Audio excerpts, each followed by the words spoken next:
Hello and welcome to the Do Not Disturb Football Podcast. I am Drew Pelter.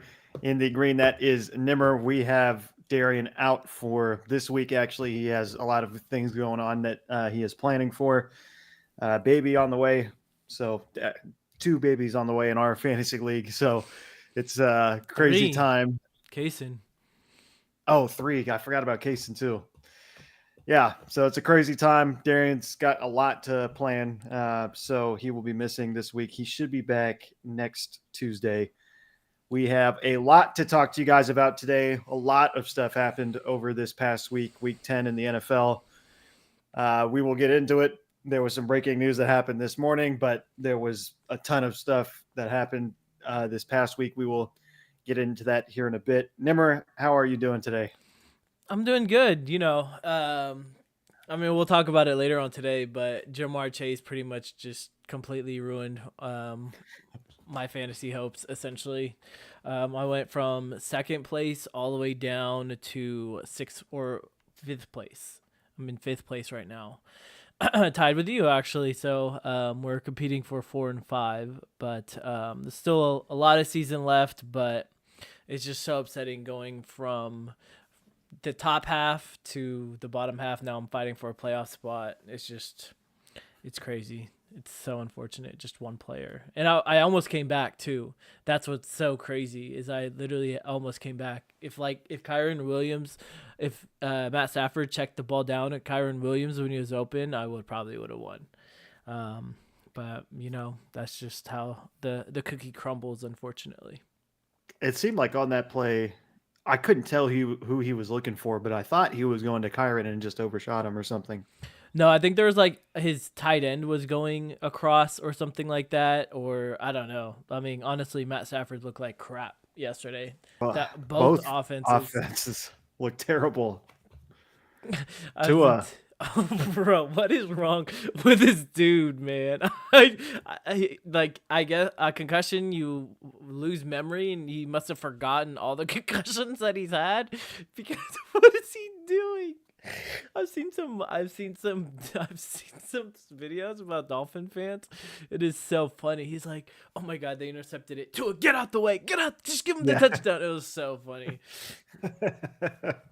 I mean, I don't blame them. I think if that was my Yeah. quarterback, I'd want him to just lay down as soon as he threw an interception.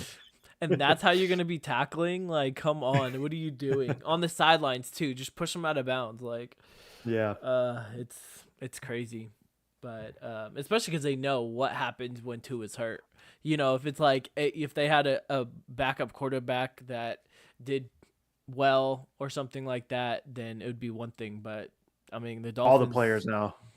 All the players know about Tua and what is going on with his health. Exactly. It's crazy. What was interesting is that Achan is the only person on the offense that is wearing a Guardian cap. Yeah, I think it's time for Tua to invest in one. Yeah, I mean, yeah, it's crazy. It's just crazy that he's not wearing one, honestly. But I don't know. Yeah, Achan looks like he's got such a big head with the Guardian cap on. Yeah, I'm not a big fan of the way that they look, but I get why you wear them. Yeah, crazy week in week 10. To update everybody on the fantasy league past Nimmer's perspective, he moved down a couple spots. Darian was actually in a very tough battle this week with Quaz, and Quaz actually put me and Nimmer in a group chat right before the games on Sunday, and he said, "Hey, who should I start? Should I start this guy, or this guy?"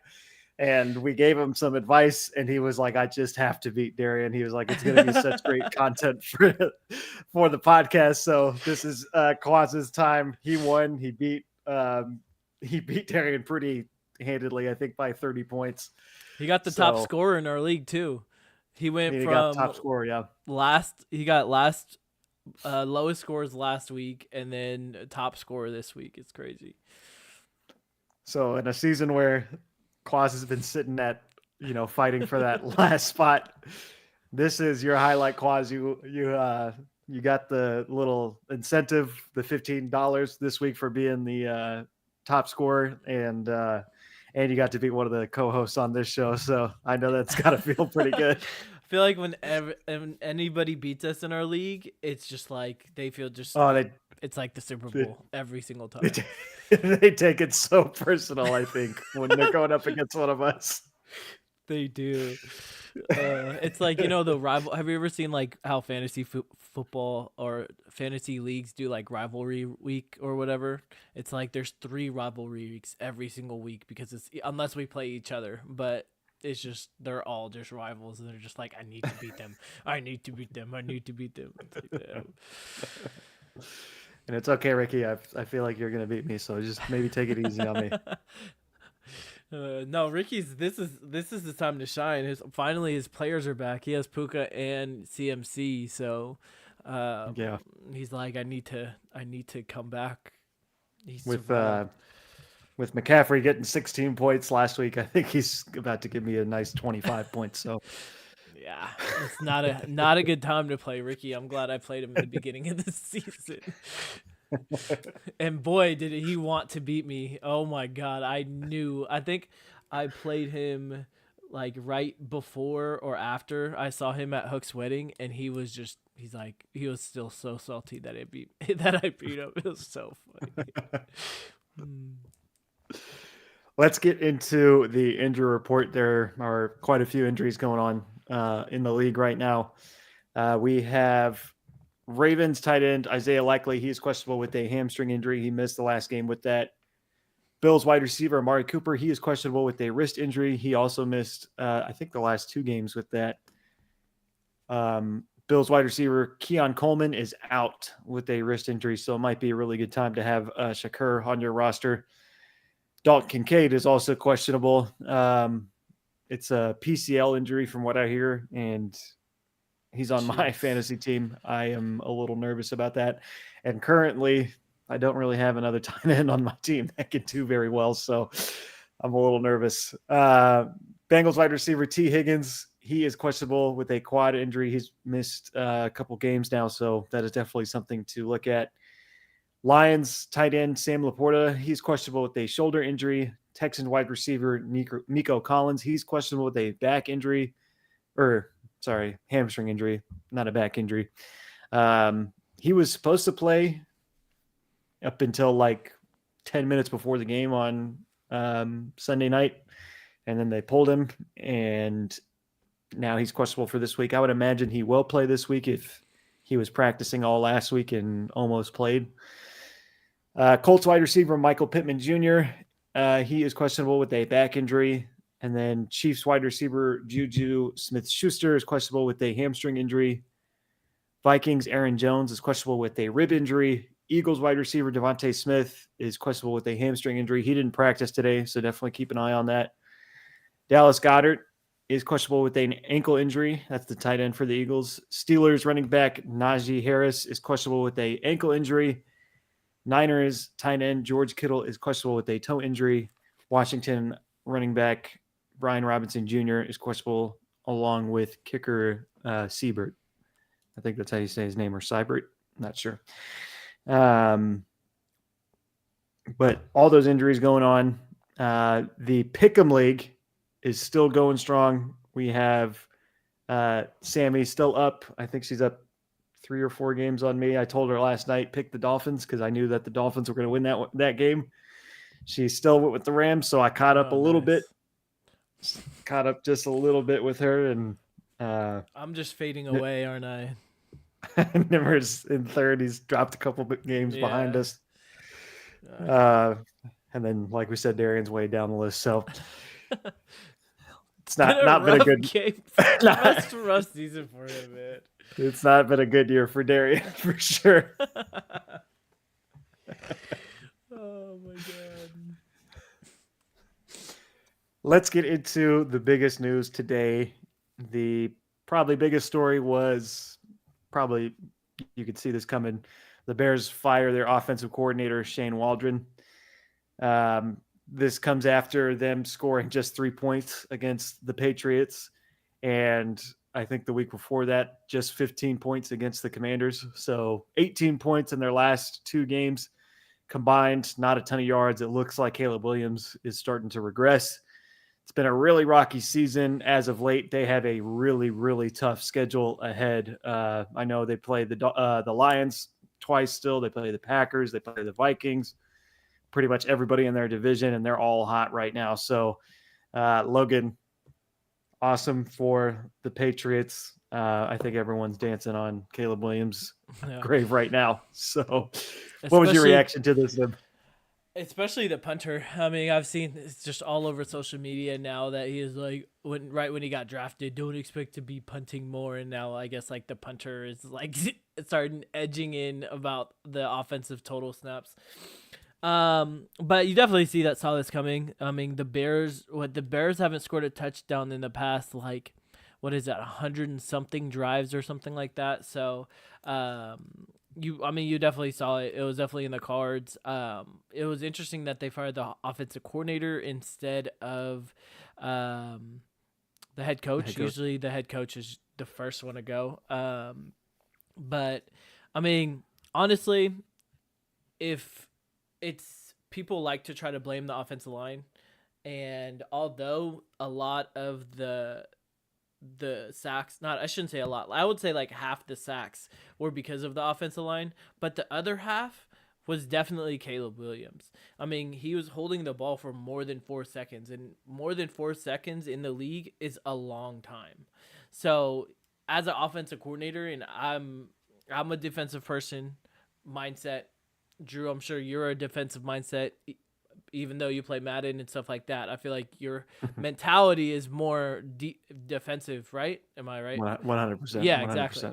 So I think that me being a casual fan in a defensive mind, I would think that, okay, let's see. If my quarterback likes holding the ball a lot, let's put in some plays to get him, or if he's getting sacked 9 times in a game, let's have him get a quick release, get the ball out as soon as you can. Quick slants, outs, easy plays, a rollout, dump to the tight end, something. Just have him just keep going, have him drive the field, the momentum and stuff like that. Have him getting into that rhythm, and then once the defense either gets tired or they don't rush or whatever the case may be, then you can go to the deep ball.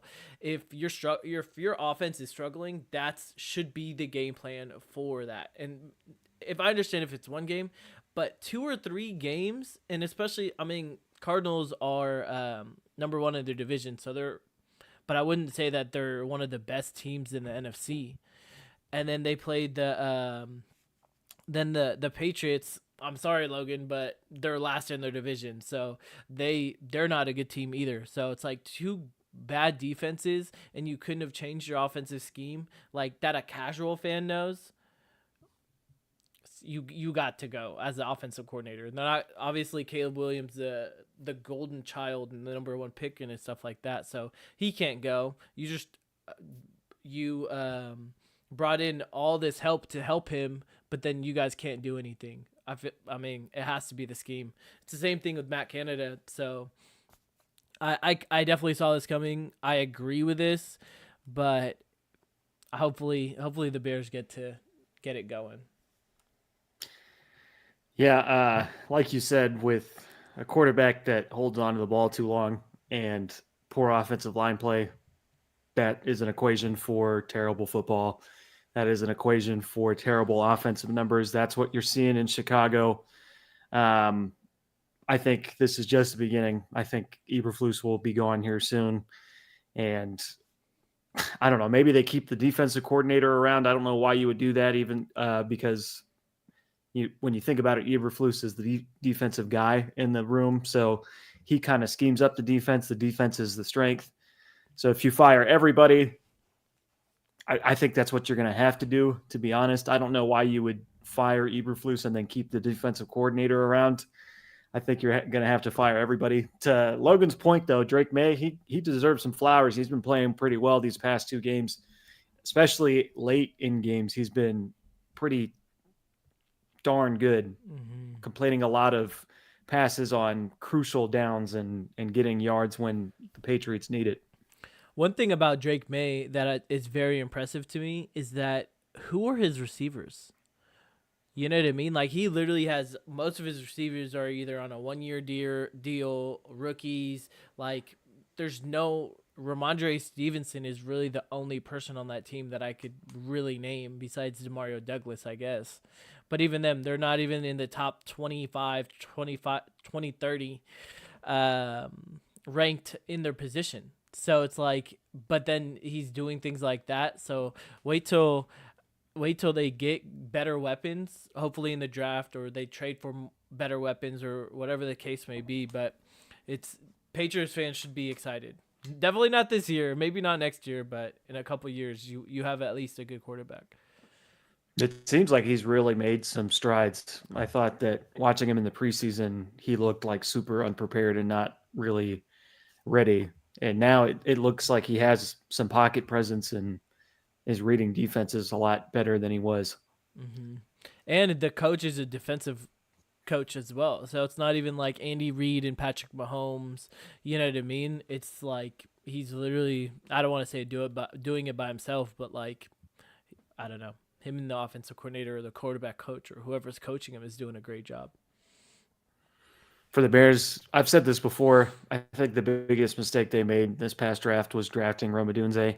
I like Roma Dunze, 100%. but it made no sense bringing that guy in with DJ Moore and Keenan Allen being brought there.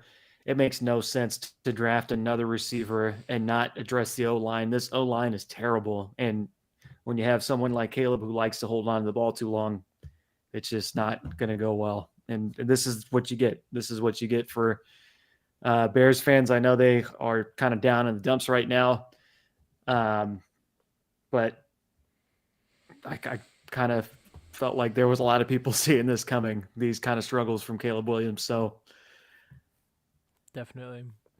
And like Jim said, that Jaden Daniels is definitely the cream of the crop, but it's gonna be like Jaden Daniels, then Drake May, then Caleb Williams.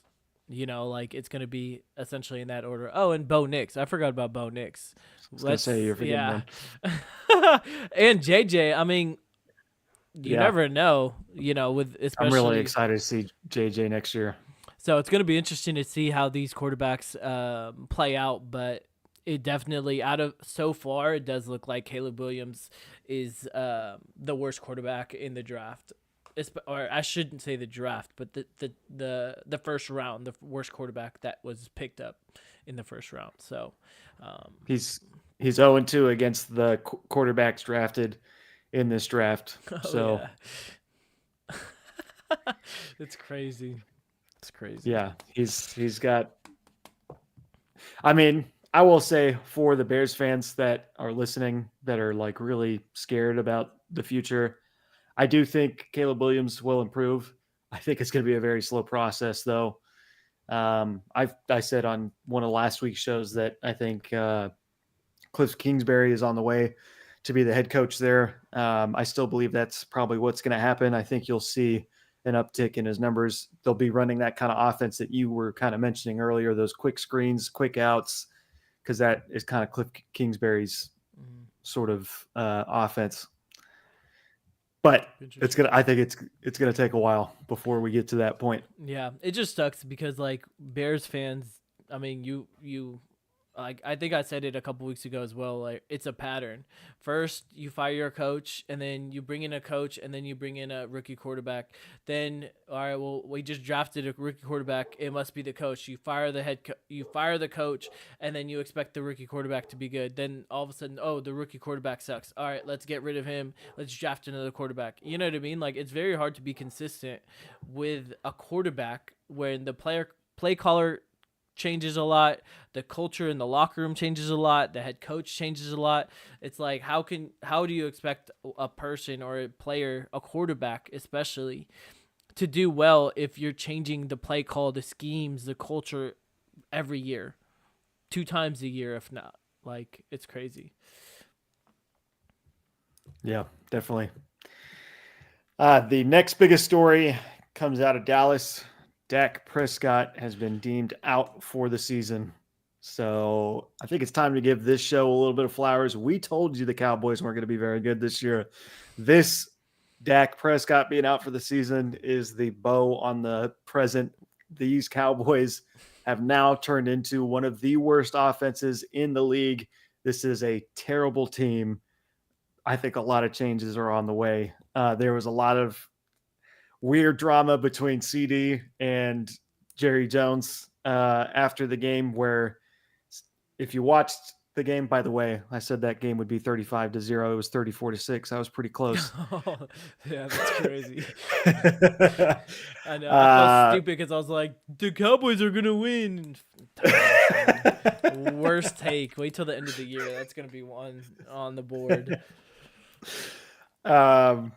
There was a play in there where CD was going for the ball and the sun was like right in his eyes, because the way that stadium is lined up, there's on the, I don't know what direction, I'm going to say the south end zone, there's a big line of windows that face right into the player's view if you're looking that way. And the sun got into CD's eyes and he couldn't even see where, he didn't even try to go for the ball, and the ball just went by him. And they went to Jerry Jones after. It was a crazy interview because they were like, yeah, CD was saying he had the sun in his eyes, and suggested maybe they put the curtains up, because apparently there is curtains that they have that they do for like concerts and other events they do at that stadium. And Jerry Jones responded with, well, why don't we just tear the whole stadium down and build a new one? So it's been such a rocky season for the Cowboys. It's hilarious. Oh, that is so funny. Let's just ruin it. Let's just rebuild it. Oh my god, that is hilarious. The fact that they actually have curtains is like, I mean, I guess that's not that crazy of a question or a request. I mean, yeah, but why would you build a stadium when you know the sun? Like, I mean, how much do you think that stadium costs to build? Oh, I don't even know. Like, let's say $1 billion or maybe 100 million. Okay, you're building $100 million stadium, right? For specifically for football. Obviously, you're gonna have concerts and stuff like that. There, comedy shows, whatever the case may be. But it's mainly for football. But then you don't take into consideration the sun. You don't get like, and I understand like sometimes they have the sun like overshadowing like the away team sidelines or the away team's fans and stuff like that. But then in the end zone, like, come on, this is $100 million stadium, and then that's how you're gonna design it. Like, that was another thing Jerry Jones said. He said, "We know what direction the sun's in when we take the coin toss." By the way. Yeah, but you're not gonna win the coin toss every single time. Oh, he's such an idiot. That's one thing we were bashing the Bears fans, but at least you don't have an owner like that. Like that exactly. That just makes the Cowboys fans just reek. It's so bad. I think they're finally coming around the corner and everyone's starting to hate Jerry Jones now. It's crazy. It's unbelievable. I feel like they were defending him in the past, and now there is none of that. And I think everyone is hating on Jerry Jones. It's because he's in front of a microphone. We've said it multiple times on this podcast where we're like, just take the microphone away. He's literally the only owner that does a post-game press conference. Like, what? That doesn't, I don't know. Post-game, pre-game, mid-game. Yeah, it's ridiculous.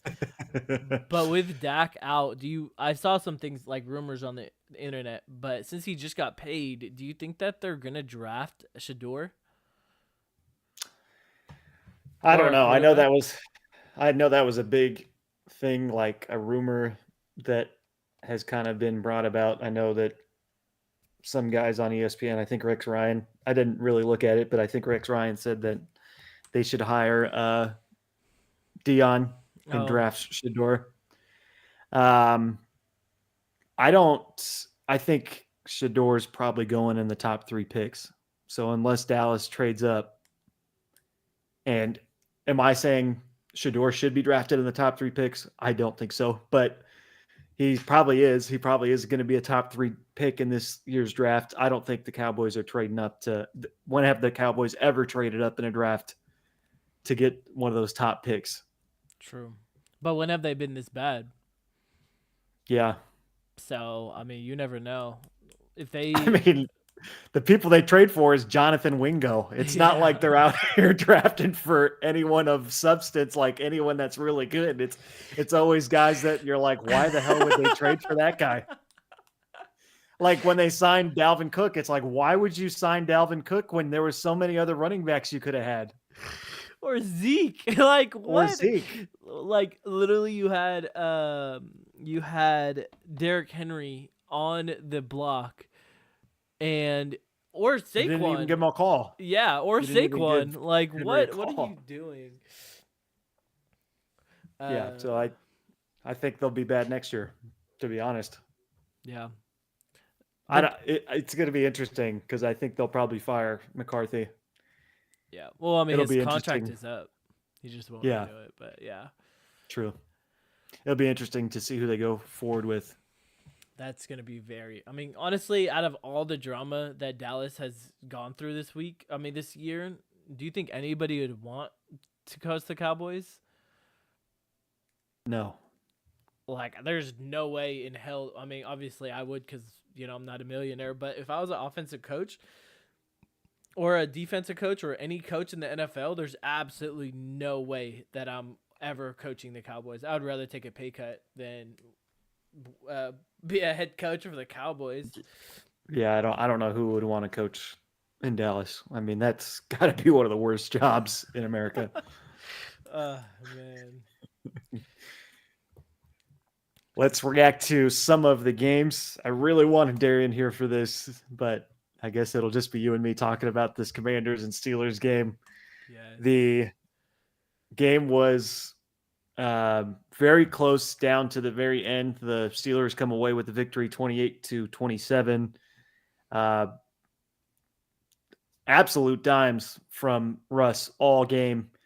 Some insane catches by George Pickens. Good offense from the Commanders, but that defense for the Steelers is just so overbearing that it's hard to play against. And it came down to Russell Wilson having a hard count and the defensive tackle from the Commanders jumping off sides, and then you saw Russ doing this stupid little nerdy dance. But come on, man. But why don't you talk about this game and how they performed? No, they am from in the beginning of the week. I tried telling you guys Mike Tomlin against rookie quarterbacks. He's 27-7 or some ridiculous stat like that. So, am I surprised? No, but I'm surprised that going into the game, I was nervous because the Commanders were probably the best offense that we've played so far. And so we're like, all right, well, if the defense put up, or the offense put up 27 points on our defense, which if arguably is the best defense in the NFL. So, sorry, Logan's like, Drew, I would pay money to see you do that. Me too, Logan. Me too. But so it was really good to see that our offense actually was clicking, and we actually did a shootout. I remember earlier in the season, I was like, I don't know if I trust Justin Fields or Russell Wilson with 2 minutes left, and we have the ball back. And sure enough, Russell do that dance. It would make my week. Go ahead. Wait, Drew. All right, go ahead. I don't even remember exactly what it looked like, but it was like that's what it looked like to me. I was like, oh my God, this guy's a dork. He's the next coming of Carlton from The Fresh Prince of Bel-Air, I swear. Oh man, that was perfect. Your face. That's what he was doing. No, I know. I'm glad he looks. I'm glad he looks so happy. I'm happy for us, honestly. Yeah, but the true test is going to be this upcoming week. The Commanders were ranked, let's say, top 5 offenses, so that's good. But now we're playing Lamar and Derrick Henry. it's gonna be a rough week this week. It's gonna be an interesting game. Um, but yeah, I mean, it was. I don't know. I just don't like the way that we won was off a hard count. Like if we won because we ran it for a first down and they couldn't stop us, perfect. But off a hard count, and then the way that we celebrated was kind of annoying. Like if I wasn't a Steelers fan, I'd be like, all right, come on, you guys. It's like you just won the Super Bowl and you guys beat the Commanders. Like, come on, you know what I mean? Like, geez, what are you guys gonna do? Yeah. So that was kind of that was more of that wasn't the Steeler way, especially to win and stuff like that. But hey, we're winning, and honestly, this could be my hot take too, which it's not, but it could be. But the Steelers really are the only team I think in the AFC that can compete with the Chiefs, that can actually bring them down. So we'll see, we'll see. I agree. I said that at the beginning of the season. I still think that's true, even with Russ. I mean, Russ has been super surprising for me this year. I think you saw in this game he took some sacks. That he takes a lot of sacks. That's kind of part of his game, unfortunately. But I think as a Broncos fan, this is like the dream scenario. We're still paying Russ so much money, but I'm glad to see him in a successful scheme winning. I'm glad it's no longer with the Broncos and it's no longer me complaining about him every single week. I'm so glad that he's on a different team and he's succeeding. But I'm glad that you guys are also succeeding. Like I feel like it'd be different if like Bo Nick sucked and you guys are like, all right, well we got rid of Russ who's doing really bad, and then we drafted this quarterback who's also Russ is doing really good, and then this quarterback that we drafted who's supposed to be our future is doing really bad. So I think that also helps. I think at the beginning of the season I thought that was what was going to happen, to be honest, but Bo is really starting to settle in. Let's get to that game. The Broncos at the Chiefs. Man, this was a heartbreaker for me. Man. I watched the entirety. Both Washington and Pittsburgh and Denver and Chiefs were playing at the same time. So I had the Broncos and Chiefs on the laptop and I was screaming the whole time. And Sammy's watching the Steeler game and she's like, "Are we watching the same game?" And I'm like, "No, we're not watching the same game." But this one also came down to the wire. Pretty underwhelming day from the Chiefs offense. And Bo, this was the best game I've seen Bo play. He looked very comfortable in a lot of spots, still missed some throws, but was never really in danger. It was really awesome to watch. And it came down to the very end. The Broncos had the ball for, I think it was 5 minutes and 23 seconds on their last drive. Got it all the way down to 2 seconds, called a timeout, went to kick a, 28-yard field goal. I don't know if that's the actual number, but it was fairly short. And the Chiefs block the kick and they win the game 16-14. So, Nim, what was your reaction to this game? Just the Chiefs of the Chiefs, man. The Chiefs always find a way to win. But this, honestly, in no disrespect or anything, but this was essentially a rebuilding year. But the fact that you guys are this close to the Chiefs and you guys are probably going to make the playoffs, it's a good sign for the season. But I think this is the difference between good teams and great teams. Teams that make it far into the playoffs and teams that go first, second round, or leave first, second round. I think that special teams, just simple things like blocking on a field goal. If you look back, listening to the Pat McAfee show, he like ripped that Broncos player a new one. It was so bad, but he said like he's been consistently doing that. So it's great teams that exploit those weaknesses, that look at films for every field goal, or you know what I mean, things like that. So unfortunately, I mean, I hate the Chiefs more than anybody. Well, maybe not more than anybody, but I definitely dislike the Chiefs. But Yeah, it was upsetting. I wanted the Broncos to win so bad. It's gonna be, yeah. I was telling Sammy, I was like, man, we're gonna kick this field goal. We're gonna give the Chiefs their first loss of the season. This is gonna feel Oh, so good. And then the ball was snapped and it was blocked, and I nearly cried. It was such a I would terrible, too. it was such a terrible ending. Um, yeah, I mean, for the Chiefs, they do all the small things correctly, and that is what they do the best. I've said, you watch the way they tackle on defense. No one in the league tackles like the Chiefs do. They don't miss a lot of tackles. And when it came down to the block, what is he saying? I can't even say what He see what said it says. scenarios where Drew cries, birth of child. I was just waiting for the list. Block the Broncos kick. Yeah. Or when Tebow wins in overtime versus Steelers, I cried when that happened. So Yeah, I cried too. I was so mad. Or yeah, oh my God, let's not go down the list of our playoff disasters. But one thing that's cool about Bo is that he did really well against a good defense. Chiefs are probably top 5 defenses in the league, and they're the reason that they're 9-0 right now. So the fact that he did really good against that team, plus it was a division game, plus the I'm sure the pressure was just through the roof with him. So the fact that he's calm, cool, and collective, like this is, you lost the battle, but you won the war type of thing.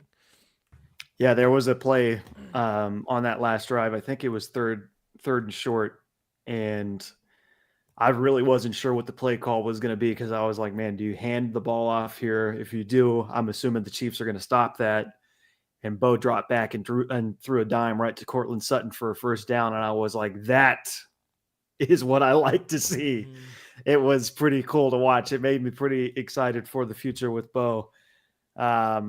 He seems to really be comfortable now. He's still missing some throws here and there, but I think he's starting to really get his footing in this league, which is awesome to watch. Yeah. No, and that's expected of a rookie quarterback. But, I mean, we're halfway through the season and he's looking like that. So imagine, 2, 3, 4 years, especially with Sean Payton being a great coach, great quarterback coach. It's looking good. Yeah. And we have the Chiefs coming to Denver the next time. So it's gonna be really awful if I forgot we get it was blown in out. Arrowhead. That would have been such a better win. Oh, Ooh. it would have been such a good feeling. Damn. We got to put it behind us though, because it's Yeah. gonna make me have a mental breakdown. So Go on to the next. we got Debo and the 49ers. Debo shows frustration in this very narrow win against the Buccaneers. Situation was another really close game. The kicker for the Niners missed 3 field goals. He took a total of 5 and missed 3 field goals in this game. There was one bad snap and bad hold, I think. I didn't watch the game. I only watched the very end of the game when Moody made the last field goal and they won. But I think there was a bad hold in one part of the game, and then right after that, it was a bad hold, which resulted in a missed kick from Moody. And right after that, Debo comes over to the sideline and goes up to the holder and pushes him, like pushes his face mask, and kind of connected with Moody at the same time too, like with his hand. And then after the game, Debo Samuel said, I got kind of out of character, and he didn't seem like to me he took any accountability for it. but did you see any of this mayhem that was going down for the Niners? Yeah, no, I saw the clip. I didn't see it in real time, but I definitely saw the clip. And like, come on, man! Especially because you're the captain, you're the person that actually leads the team. Him and Williams, what's his name? The offensive lineman. Why am I blanking Trent. on it? Trent Williams. Him and Trent Williams, like he's holding the beat box, or I guess somebody else is holding the beat box, but they're coming out, and then as a captain, you're gonna be shoving your the long snapper. It's not even like an offensive person, like come on. I don't know, and not taking any accountability for it. Like it's crazy, but this isn't even like what's crazy is that this is not like the Niners way. The Niners are very like I would say sophisticated, or like they're very like um white collar. I feel like that's the type of Niner way that that it's always been, even in the 90s when they started winning. So the fact that they're doing this out in public, like I don't like that at all. And like Logan says, like long snappers, they don't deserve this. They're literally the quietest, probably the quietest person on the field, because all they do is just snap the ball, and then you're gonna be over here and just like punch him in the throat and shove him. Like I don't know Yeah. what he said, but yeah, the Niners aren't winning that division. That was embarrassing. I thought, like, if I was a Niners fan, I'd be super embarrassed by the way that they acted. And yeah, I mean, I've said in the past that the Niners should trade Debo. I guess you'd be kind of screwed this year if you traded Debo because Ayuk's out. But I think it's just a bad situation. Hopefully, things can get kind of figured out in that Niners locker room. Hopefully, everyone can act normally and as happy teammates. It's just not a good look because the past couple of years, the Niners have really been one of those pinnacle teams in the NFL. Like, they're coming in the season and they're probably looking at 13 wins. They're getting into the playoffs. They might reach the Super Bowl. And now that you're having somewhat of a treacherous year, you have people on the team acting like this, and you won the game. Like, imagine what would have happened if you lost the game. Like, crazy. Yeah. The next story is from the Giants. So they are evaluating quarterback options. That is what Brian Daboll, the head coach, said. He said after the game against the Panthers, if you watch that game, if you got up early with me and you watched that game, it was not a fun game to watch. But Daniel Jones looked terrible. He looked probably the worst he's ever looked all season. Threw interceptions, fumbled the ball. He was not looking good at all. And he was taking a lot of hits. Brian Daboll said after the game, I'd say we have a lot of work to do here in the next few days, in the next week, and we'll evaluate where and what we do. Or we'll evaluate where we're at and what we need to do. And then the GM came out today, Joe Shane. He said the decisions we make will be football decisions. I thought that was such a stupid quote. I was like, okay. It's gonna be baseball Like, decisions. yeah, like what does that even mean? The Giants have a $23 million injury guarantee for 2025. So if Daniel Jones gets injured and he can't pass a physical, that $23 million is guaranteed to Daniel Jones. Damn. So you would think that their hand is a little forced here. You're going to have to bench Daniel Jones for the rest of the season. And if you don't, I don't really know what you're like. You're just playing with the devil. Like you're dancing with the devil. You're going to have him have the chance to get hurt. And if he does get hurt, well, now you got a bad quarterback on your roster that you have to pay $23 million. It's just crazy that it's worse because we know exactly what happened in the offseason because of the Hard Knocks. Like we saw inside those rooms. Granted, not all the conversations in those rooms, but we need to work on the offensive lineman because this is going to be the last straw for Daniel Jones. Blah blah blah. There's a couple clips where they're like, obviously the internet's undefeated. They're like, this is what happens when Daniel Jones has time and he completely just sails it out of bounds, and you're just like, what are you doing? Um, but then they get rid of Saquon. You know what I mean? So like I kind of can sympathize for Daniel Jones because he literally has no weapons. He has Malik Neighbors. He has Malik Neighbors, who's a great wide receiver, but I mean that's pretty much it. You know, we were bashing Dak because because he was doing bad and all he has is CD.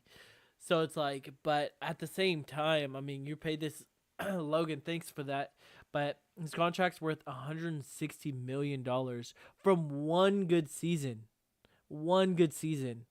It wasn't even like he continuously did well, and then it's like Purdy. Like if he did Purdy deserves $160 million contract. Oh yeah. But Daniel Jones, he brought the Giants to the playoffs once, and the coach got coach of the year. So it wasn't even Daniel Jones; it was more the coach. But then Daniel Jones gets paid $160 million.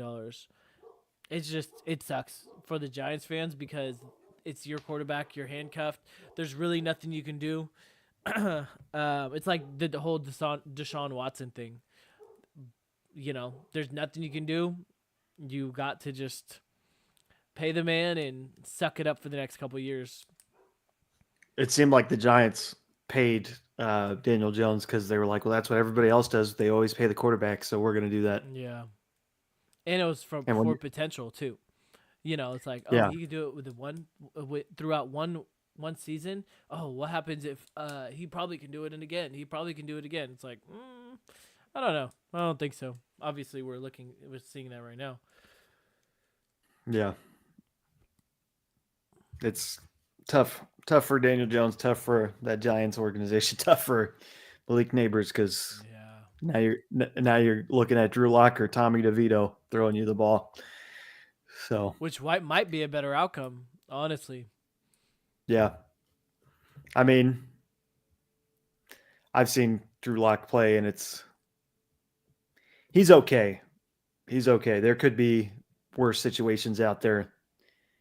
Tommy DeVito. Yeah, he had one good game, and then that was it. So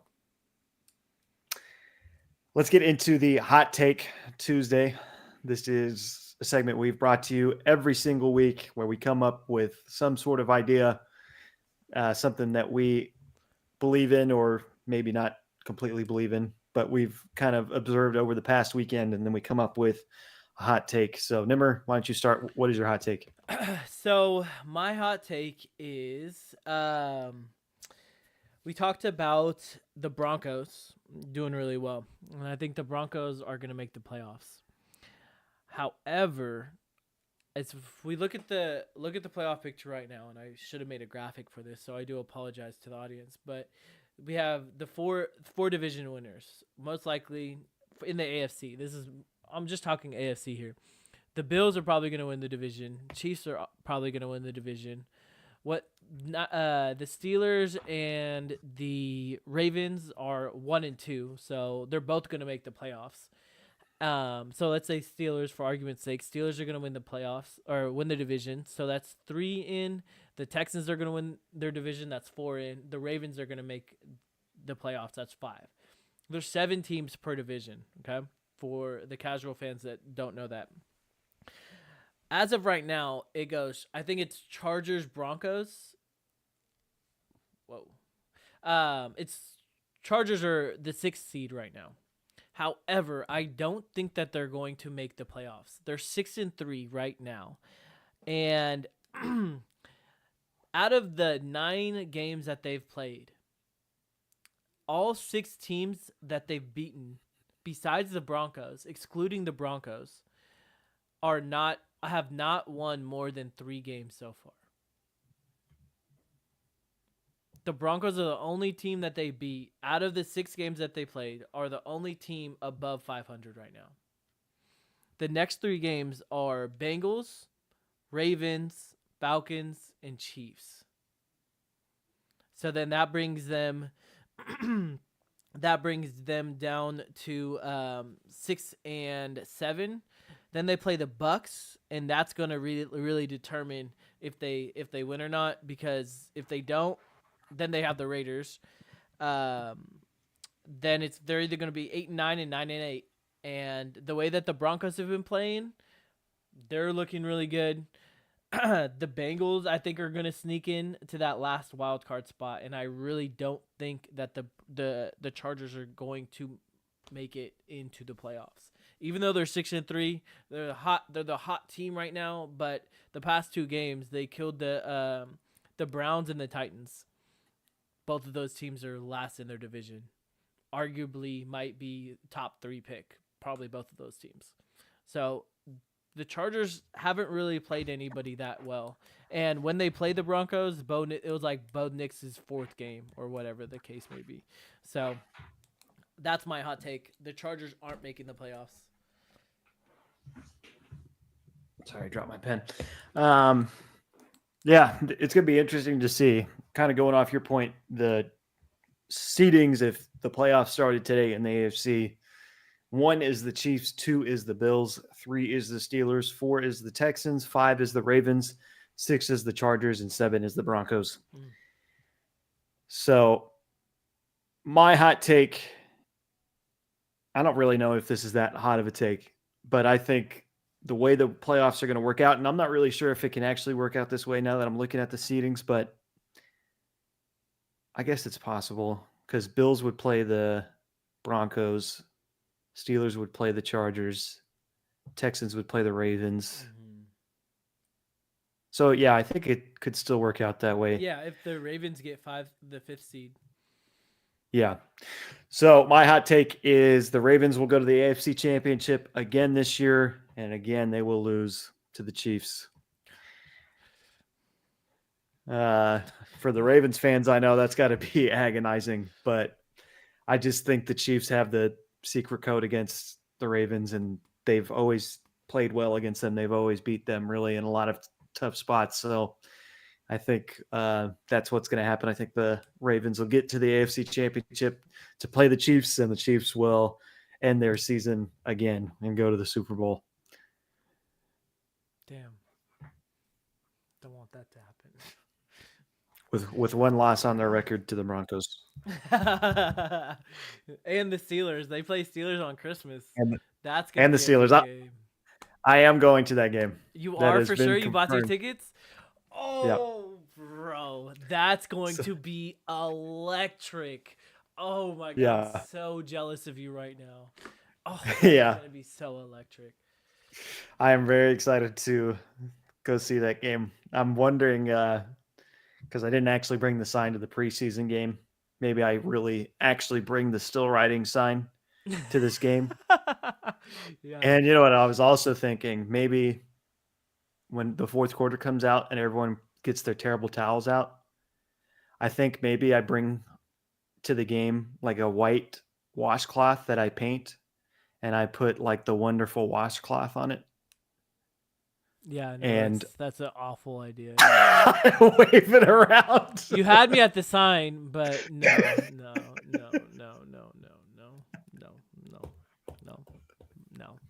You can't be disrespecting. Can't be disrespecting us like that. No. I really fans don't play. I'm telling you, when we went, they were pretty scrappy, and we played at the Titans. Yeah. Don't be doing dumb stuff like that. Don't be doing dumb stuff like that. One time, it's a quick story. One time, so I used to go to the Raider games. My uncle had season tickets, and so one game I played, they played the Steelers, and so he was able to get me because my aunt's also a Steeler fan. So and he was a Raider fan, so they would take his seats, and then he was able to get me some extra seats as well. So one time I had the terrible towel. And I mean, you know, this is Oakland Raider fans. This isn't Vegas Raider fans. This is Oakland Raider fans where they would throw ice at Bronco fans, like everything. So this one dude comes up to me, takes the terrible towel. So I'm like waving it, like we just scored, or I don't know what happened, but I was like waving it. He like stops me, and I feel like I'm like 18 at this time, like 19. So I was like relatively young, but I wasn't like a little kid. takes my terrible towel and just starts wiping his sweat off his face. And then I was just like in shock that he did that. I was just like, and then my uncle came and he was like, no, don't do anything. Like, but this was like a grown man. Like, he had a beer belly. Like, he was at least 40 or 50, had a couple beers in him. But I was just like, unbelievable that you really just disrespected the terrible towel like that. So, but Your uncle's like he's probably got a knife on him, Nim. So let's not. yeah, no, it was not. We were on the opposite side of the black hole, so there's like the actual black hole, and then we were on the opposite side, so it was almost just as bad because, yeah, it was. I really enjoyed the Raider games. They were so much fun. They're so entertaining. But like that really scarred me. I was like, I can't believe you just did that. But my question is, are you going to wear a Bronco jersey to a Steeler Chiefs? Yeah, I didn't do it during the preseason game. I think I'm going to do it for this game. Yeah. People might get mad, but I mean, yeah, that's where I'm from. Yeah. I want to try to find a Broncos rust jersey because I feel like that is like that's like more of a better, like a common ground that they can maybe find. Yeah. Do you have a rust jersey? I don't. Oh. No. Damn, I think I would have bought one if he had a first season. But after I saw the first game, after I watched the first game, I was like, yeah, I'm never buying one of those jerseys. Oh my god. That is so funny. But I'm sure I could still find one. I want to find one and maybe get one for that game. I think that'd be funny. That would be funny. And then you could be like, still writing. Still writing. Oh my god. Logan's like, that might be the worst idea you've ever had. Yeah, I agree, Logan. I agree. I think it's funny. But let's get into the Rage Cage.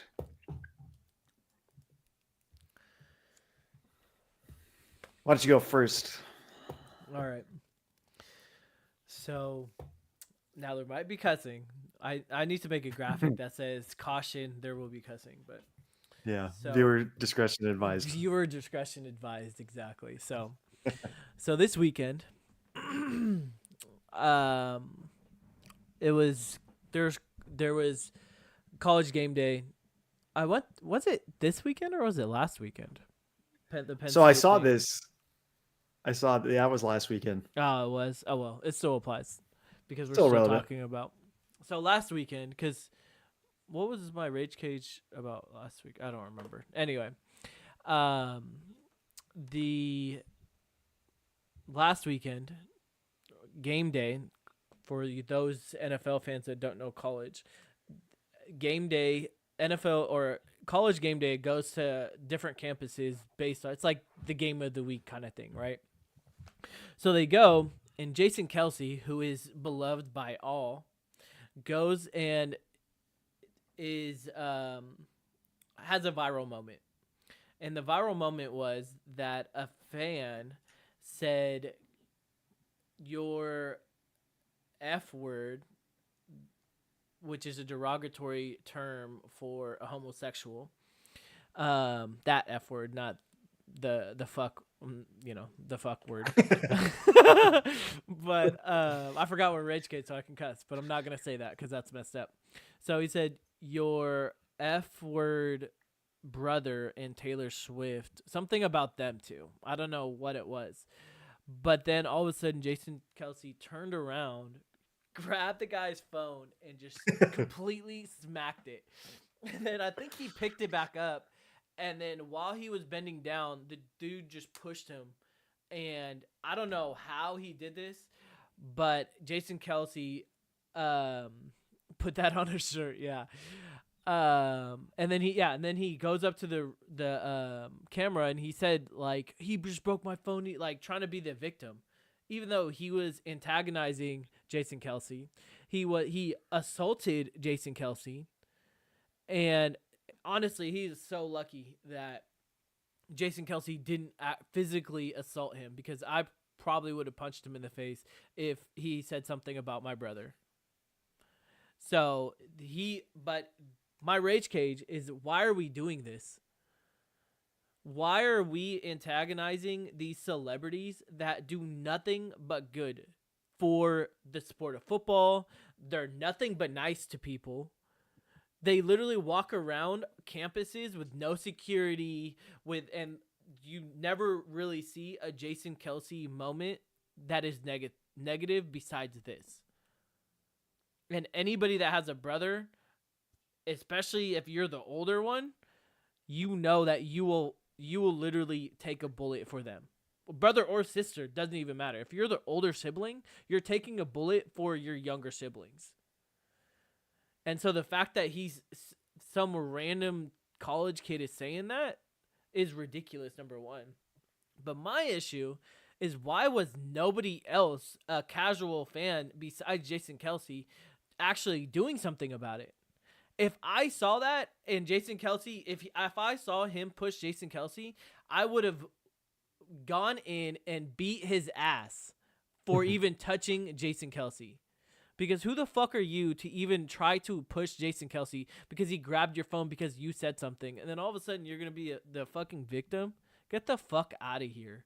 And it's not even, oh, I saw a couple of things on the internet, Gen Z, all this other type of stuff. Oh, it's easy to say it behind the screen. It doesn't matter. I mean, when we were growing up in our generation, you needed tough skin, because you could be walking down the street and they'd be like, "Hey, ponytail, you're ugly as fuck." Like, it didn't really matter. But like, if I saw somebody fucking assault, if I saw somebody push Jason Kelsey after that, or even Jason Kelsey grab his phone, Kelsey has everything to lose. Me, I have nothing to lose. I'm just a stupid college kid. Like, what? They're going to suspend me because I was defending Jason Kelsey? Go ahead, suspend me. I don't care. Like, that is such a low human being that said that specific thing to Jason Kelsey. If it's like Antonio Brown or some of these asshole celebrities, I get. But Jason Kelsey? Come on, man. Everybody loves Jason Kelsey. He's nothing but nice to the people. He goes tailgating. He does everything with no security. He's super humble and all that type of stuff. It's just ridiculous. Yeah. I like Jason Kelsey. I feel like you gotta have security. Like, I'm not saying that like this is all on Jason Kelsey, but like, and I enjoy the fact that he has the confidence to walk around with no security. But this is why every celebrity has security, is because these kind of people. So stupid. These dumbass people fucking exist in our world. That's why human beings just suck in general. Yeah. So my rage cage goes out to Alex Forsyth. Who is Alex Forsyth? That is the guy. That is the guy that was highlighted in the Pat McAfee clip. If you watch that clip, that was on the field goal. He was the guy that got completely blown over and sat down like a little puppy and lost us the game. The kick was pretty low, so there was a chance it could have gotten blocked either way. But watching that replay, I've watched it a couple times now. It's pretty apparent to me that guy does not belong on an NFL roster. He completely ruined my entire Sunday. And for the Chiefs, man, to circle back to the Chiefs, this team is so annoying. Like, if you watch that Bronco Chiefs game, every single offensive play, Mahomes is crying to the refs and looking for a flag and saying stuff to the refs, and like it's constantly in the ref's ear. And it looks like he's about to cry. And it was going to be just one loss. Now, he didn't get the loss. So it's happy days for you stupid Kansas City Chiefs fans. And I will say, for the first time in my life, I have always, always hated the Raiders the most. It has never been about anybody else. I've always hated the Raiders the most. The baton has finally been passed. I hate the Kansas City Chiefs more than anybody in the league. I hate them more than the Raiders. And that, I mean, my entire life, I've hated the Raiders more. Wow. Now it's the Chiefs for sure. And I wonder if, like, one day it circles back and I am again the biggest Raider hater on the planet. I'm assuming that could happen because I've had this long hate for them for such a long time. But for the next foreseeable future, because Mahomes is still pretty young, there's no one I hate more than that stupid Kansas City Chiefs fan or Kansas City Chiefs team and their fans. Their fan base is just as annoying as that team. You guys are becoming this spoiled crowd of brats. You guys can go eat shit.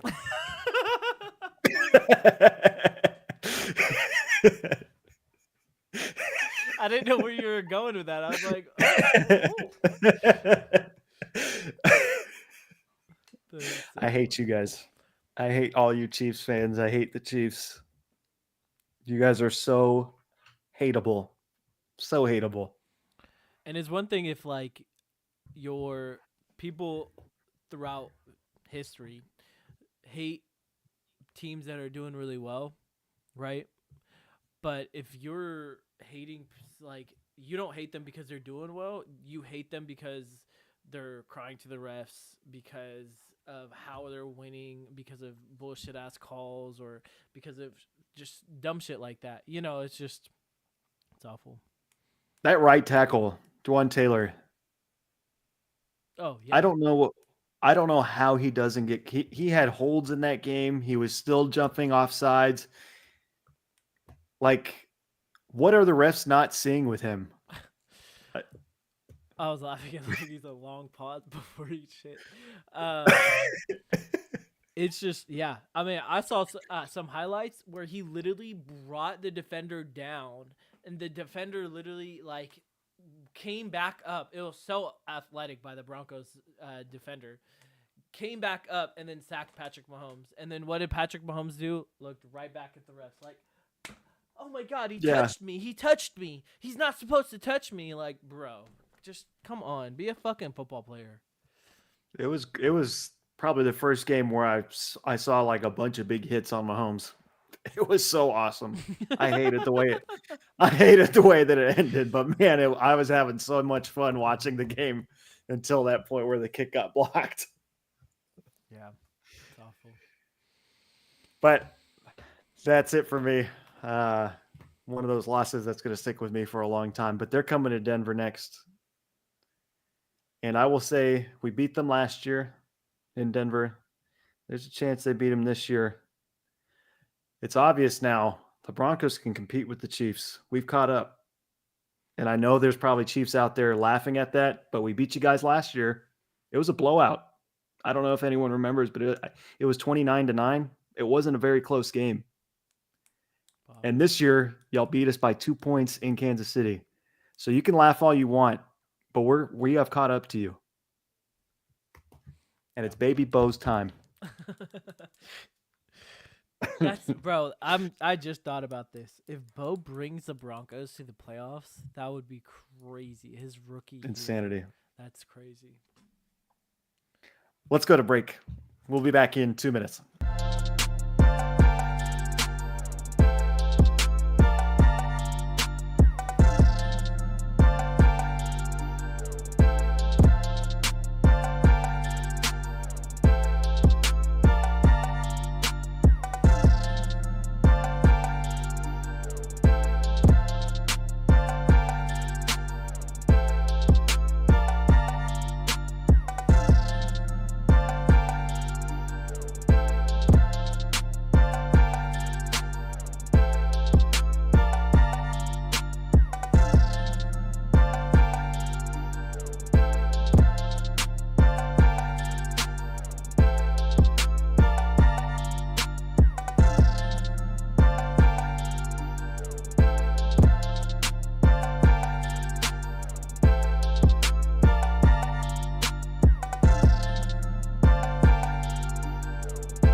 Welcome back to the Do Not Disturb Football Podcast. Follow us on all of our social media platforms. We are on Instagram, YouTube. I think that's it now, TikTok. right? Oh, and TikTok, of course. TikTok. We're on TikTok. We are no longer on Twitter. I just looked up the score from last year to confirm what I was thinking. It was 24-9 Broncos. Damn, It was a blowout, though. I didn't It know was a that. blowout. That's crazy. With Russ? Yeah. Yeah. Yeah. We blew them out last year with Russ. Wow. Blew you guys out last year. So just remember that. And you guys barely beat us this year. So can't wait for you guys to come to Denver. Can't wait. What week Let's is get it? into, Do you know when they play? I think it's the second to last. No. Let me see.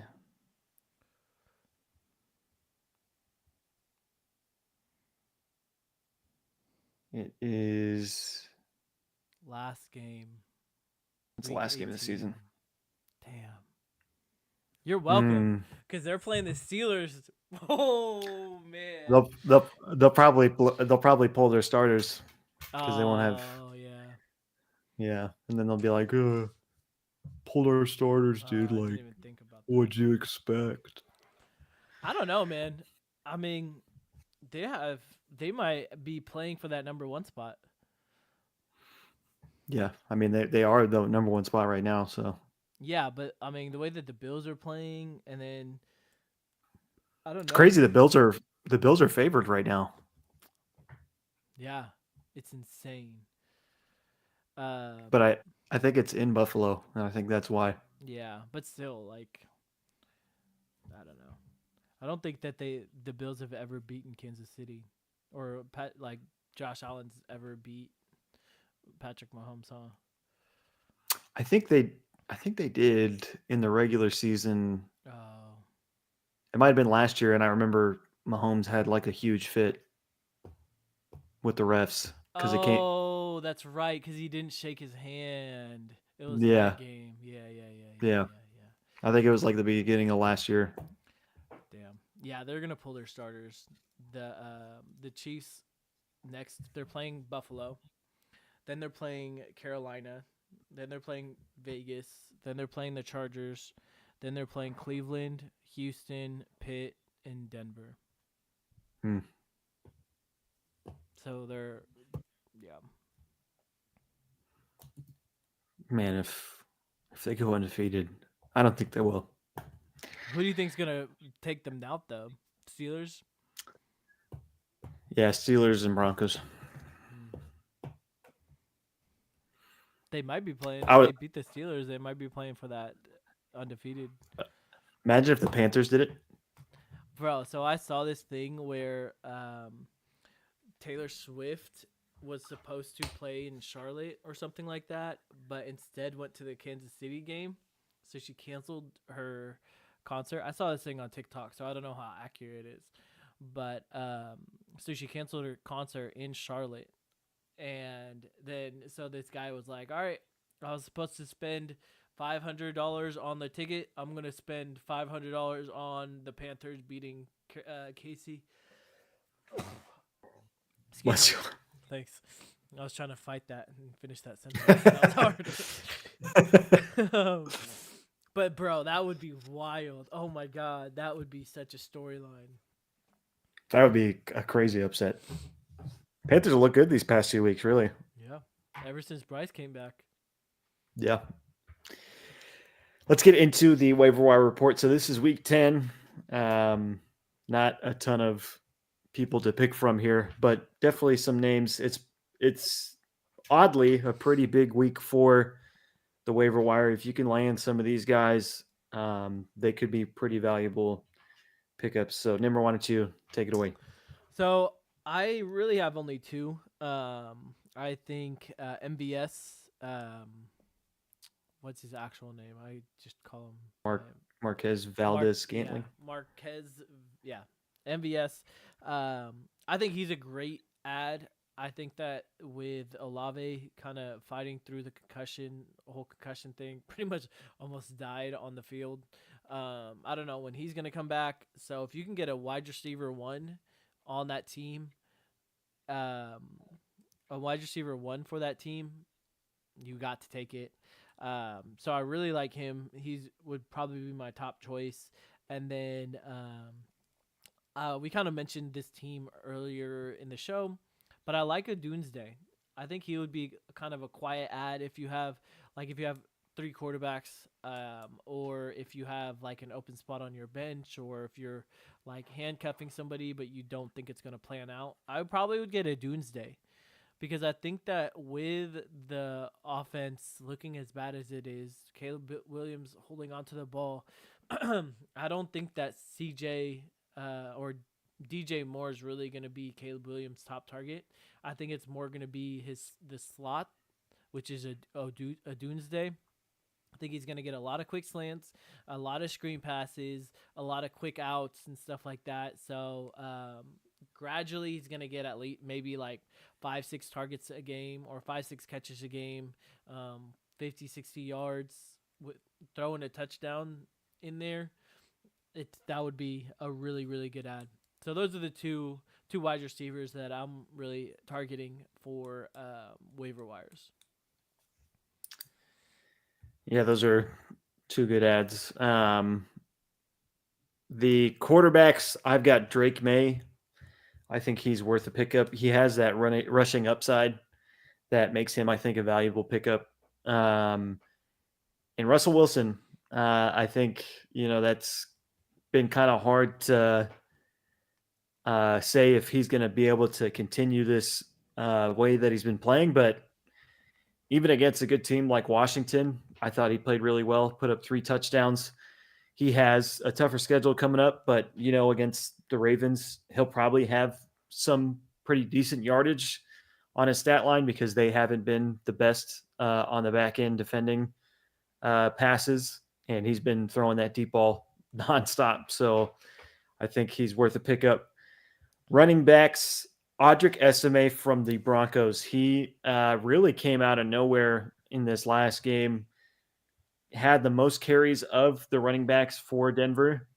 What did he say? He said, "Can you just call May Vanilla Vic? It's a great nickname." Don't do it go ahead. because you know who they used to call Vanilla Vic? Daniel Jones, and so you don't want that name. Yeah, I mean, it's just every white quarterback that has a little bit of speed. We're just starting to call that guy Vanilla Vic. That's a little mobile. Just a little mobile. But back to what I was saying, Audric Estime, he had the most carries for the Broncos running backs. It seems like he might be the leading back for the Broncos. I don't have like a huge amount of confidence in him right now currently because it seems like they're kind of running this committee with McLaughlin and Williams and Estime. But I do think it was something to take notice of. He got the most carries in this past game against the Chiefs, a really good rushing defense, and he had a pretty decent game. He didn't have a ton of yards, but for a team that's ranked number 1 in defending the run, I thought Estime had a pretty good game for the Broncos. So I would go ahead and pick him up. He's probably going to be the most sought after waiver wire target this week.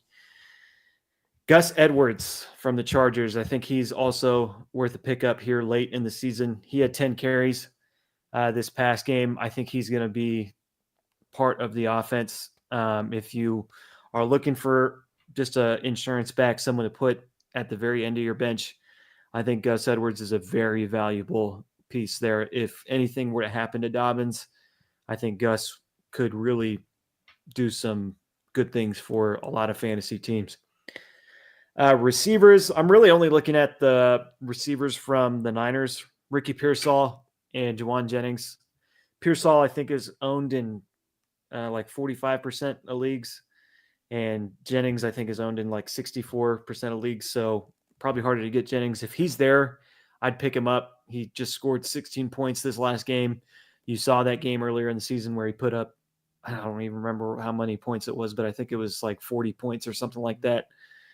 So I think you want him on your team. Ricky Pearsall showed some really good burst this past week and had a I think he had a touchdown, or maybe it was called at the one. I can't remember, but he had a pretty good game for a rookie.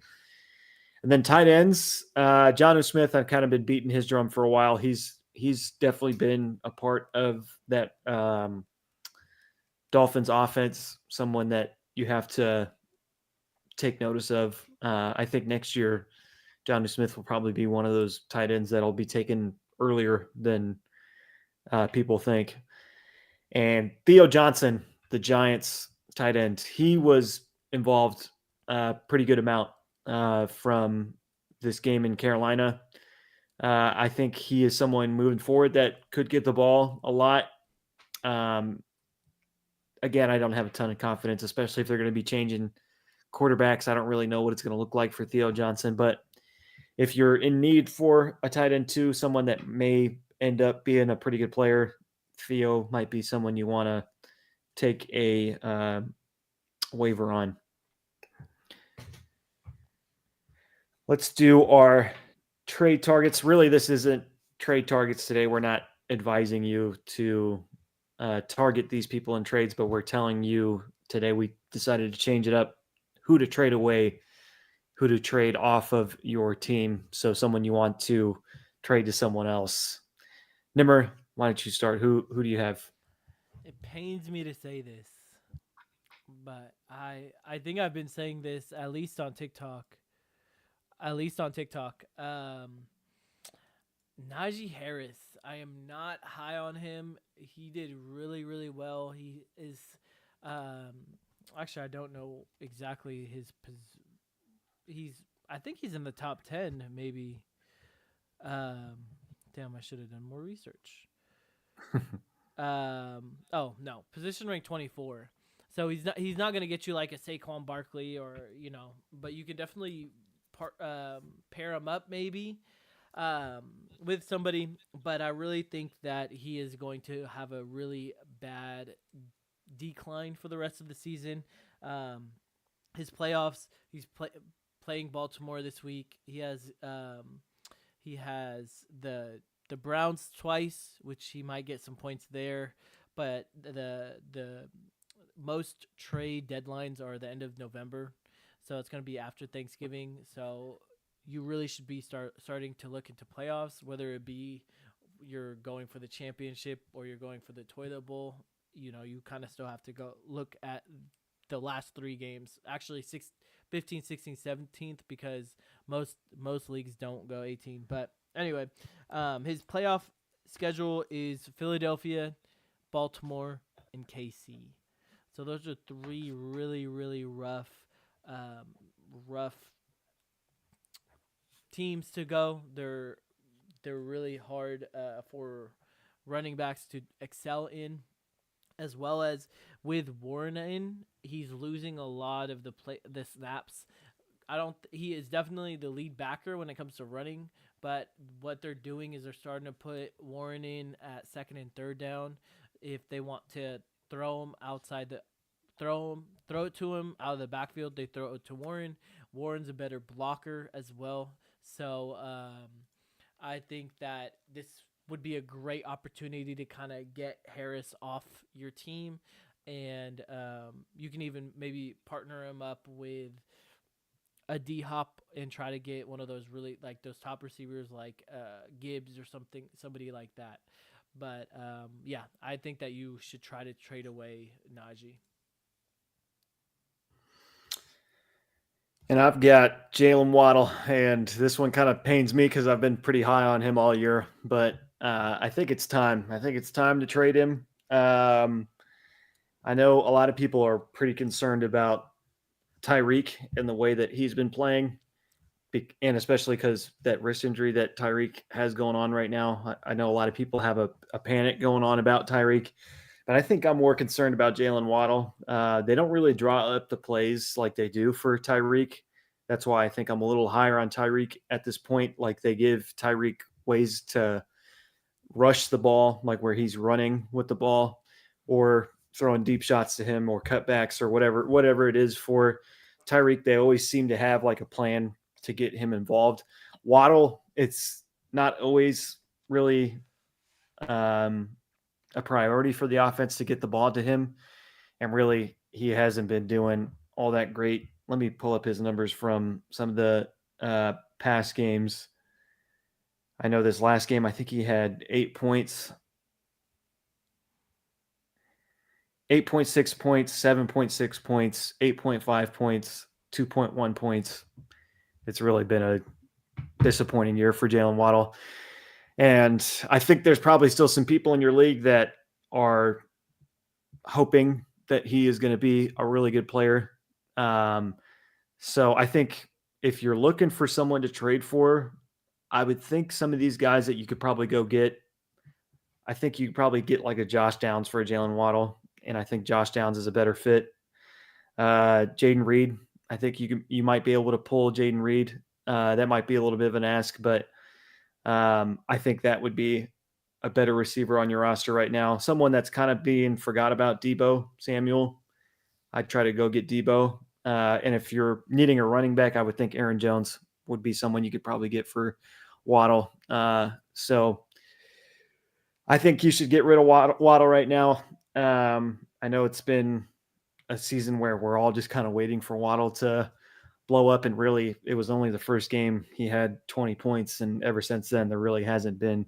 I don't think he's ever touched 20. So I think it's time to trade him off your team, unfortunately. Even yesterday, they gave him that really like he did really well in the first half. I mean, in the first quarter, and then they completely forgot about him and didn't even like. I think he had what like 2 receptions in the past 3 quarters. So I definitely agree with Yeah. that. Let's get into the defense start of the week. So we'll give you 2 defenses. If you're in a streaming situation where you're streaming a defense, these might be 2 defenses you should consider picking up maybe tonight in your waiver wire, so that you can have a decent defense, some defense that other people are probably not thinking about. Nimmer, who do you got? So you mentioned the offense of this team, but I think the Dolphins defense, really, really outshined yesterday against the Rams, and this week they play the Raiders, and so the Raiders are 25th in scoring, 27th in third down, and if you really watched Monday night, that was the Rams' Achilles heel yesterday, and that's part of the reason that they lost is because they couldn't convert those third downs. So the Raiders are 27th in third downs, while the Dolphins are third against third downs. So they're really good against on third down, but the Raiders are really bad. They're 18th. The Raiders are 18th in passing. The Dolphins are 8th, and the Raiders are last in rushing, and the Dolphins are 12. So I really like this matchup. I feel like the Raiders are really trying to sell, and I think they're trying to get Shador Sanders from in the draft. So they're trying to go up as much as possible, and they're just trying to tank. So give me the Dolphins this week. And I've got the Houston Texans going up against the Dallas Cowboys. I called it last week that game with the Eagles is going to be a blowout. I think there's a chance that the Texans win pretty handedly against the Cowboys. Like I said to start this show, this Cowboys offense is one of the worst offenses in the league now without Dak throwing the football. You saw the Texans pick off Jared Goff 5 times this last Sunday night. So I would think if you're picking off Jared Goff was leading the league in completion percentage up until that game. He still might be first in completed percentage, even with all those interceptions. That was such a crazy thing to watch. I was not expecting so many picks from Goff. But I would think that you're probably feeling pretty good as a defense picking off somebody 5 times going up against a backup quarterback the very next week. So I'm going to take the Texans here. I think easily they can get you over 10 points. Nice. I like that. Let's get into our fantasy highlight. This is for Ja'Marr Chase. So this is a new segment. I'm going to change it up here. For the fantasy highlight, I'm going to give you like a little bit of a party time light. And we really we really like funny. we like to talk about these players and kind of give them some love. So that's what we'll do. Nimmer, why don't you talk about Ja'Marr Chase's season so far? You know when you're right, but you hate that you're right? That's Yep. exactly what happened. Because I predicted, we did the fantasy MVP last week, and I predicted that Ja'Marr Chase is going to pop off. And sure enough, what happened? He got 50 mother freaking points. And I played him in 2 out of my 4 leagues. He literally single-handedly dropped me from, I would have been tied with second place. Actually, I probably would have, tied for first. Now I'm all the way down to 6th, single-handedly, and I almost came back. It's just like, it's so frustrating. But I mean, what's crazy is he was the 4th or 5th wide receiver in fantasy off the board, right?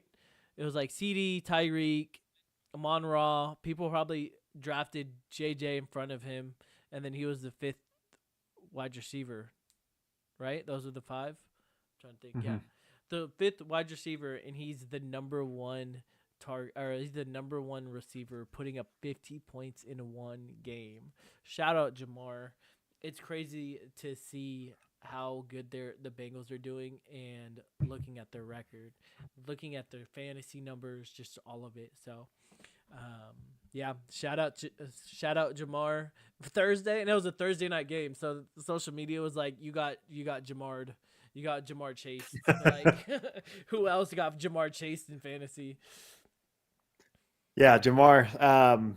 Like you said, he is the wide receiver 1 by a pretty wide margin right now. I saw a stat that there have been 10 of the most historic fantasy performances in one game. Ja'Marr Chase holds 2 of those in the top 10. This one wasn't even as good as the one he put up before. I think he had 2 more points the last time. I think he just put up 55 points this time. Wow. And the time before that, he put up 57 points. Was it 50? I thought it was just 50. I just saw the double digit in 5, and I was like, oh. 55 points, 55.4. God damn, man. Yeah, so I think a couple of years ago he put up a performance up with 57 points, and that is I think in the top 10 fantasy performances of all time, he holds the number 6 spot and the number 5 spot. So that just goes to show you how good Ja'Marr Chase is. He was a guy that we talked about before the season, saying he's way too talented not to draft. You have to draft him in the first round. He's probably, I think I said he's probably the number 1 receiver coming off the board. And then Justin Jefferson. So it just goes to show you this guy is really, really good. I hope you enjoyed this fantasy highlight. I hope you enjoyed the lights. Tomorrow we'll be doing fantasy low light. So that is where you'll see a much different ambiance in this room.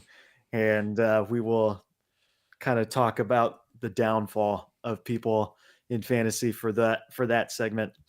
But this was our highlight. This is a new segment that we'll try to do every now and then. I think it's pretty fun. But I think we are going to head out of here. Nimmer, do you want to say anything before we go? No, just don't forget to just live life and take care of yourself. By the way, Nimmer has come up with 2 straight parlays that have won you guys some money. So he's got more bets coming for you tomorrow. Make sure you're paying attention to that. If you're putting in these bets with them, you may just get 3 winning parlays in a row. So definitely keep doing that. And that is everything from us. We will be back tomorrow with our fantasy talk and our TikTok live. Make sure you guys join us for that on our TikTok page. Have a good night.